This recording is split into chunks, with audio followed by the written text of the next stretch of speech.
WhatsApp.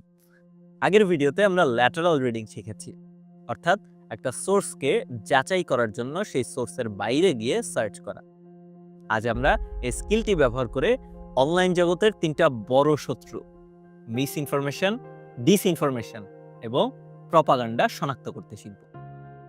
এই শব্দগুলো প্রায়ই একসাথে ব্যবহার করা হয়, কিন্তু একজন আর্কিটেক্ট হিসেবে তোমাকে এদের মধ্যকার সূক্ষ্ম কিন্তু গুরুত্বপূর্ণ পার্থক্যটা বুঝতে হবে।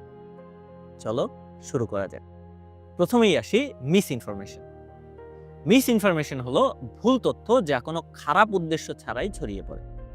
এটা অনেকটা অনেস্ট মিস্টেক বা সরল ভুলের মতো। যেমন ধরো, তোমার কোনো বন্ধু হয়তো না জেনেই হোয়াটসঅ্যাপে একটা পুরনো খবরকে নতুন বলে শেয়ার করে দিল। তার উদ্দেশ্য তোমাকে বিভ্রান্ত করা ছিল না, সে নিজেই বিভ্রান্ত ছিল।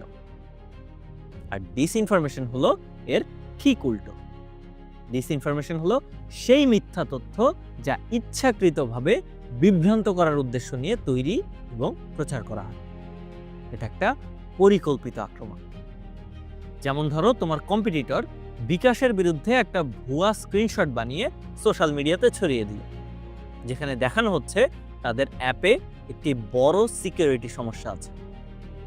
এর একমাত্র উদ্দেশ্য হলো বিকাশের রেপুটেশন নষ্ট করা এবং মানুষের মধ্যে আতঙ্ক তৈরি করা।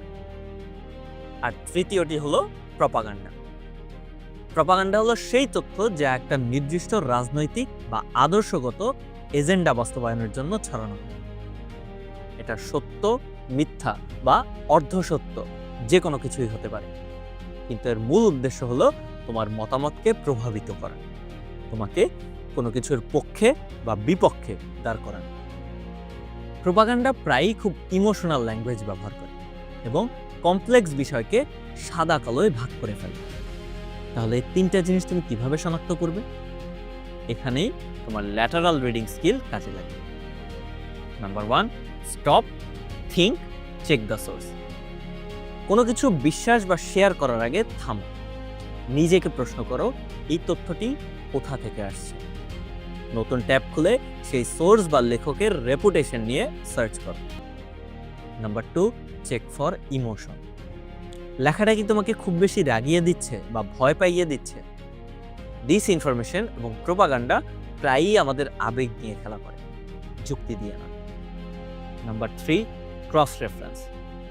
একই খবর কি বিবিসি বাংলা, প্রথম আলো বা রয়টার্সের মতো একাধিক নির্ভরযোগ্য সোর্স পাওয়া যাচ্ছে? যদি না হয় তাহলে সতর্ক হও। Number 4, look for evidence.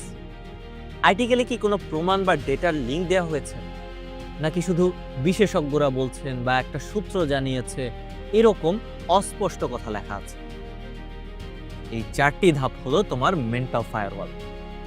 তাহলে আজকের মূল শিক্ষা হলো মিস ইনফরমেশন হলো ভুল, ডিসইনফরমেশন হলো মিথ্যা, আর প্রপাগান্ডা হলো প্রভাবিত করার চেষ্টা।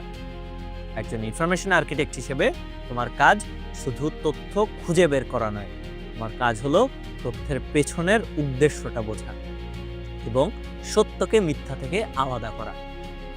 এই দক্ষতাগুলো বিশেষ করে ব্রেকিং নিউজের সময় খুব জরুরি হয়ে ওঠে। পরবর্তী ভিডিওতে আমরা শিখব কিভাবে ব্রেকিং নিউজের সময় ইউজার জেনারেটেড কন্টেন্ট বা সাধারণ মানুষের দেওয়া তথ্য যাচাই করতে হয়। তোমার সাথে পরবর্তী ভিডিওতে দেখা হচ্ছে।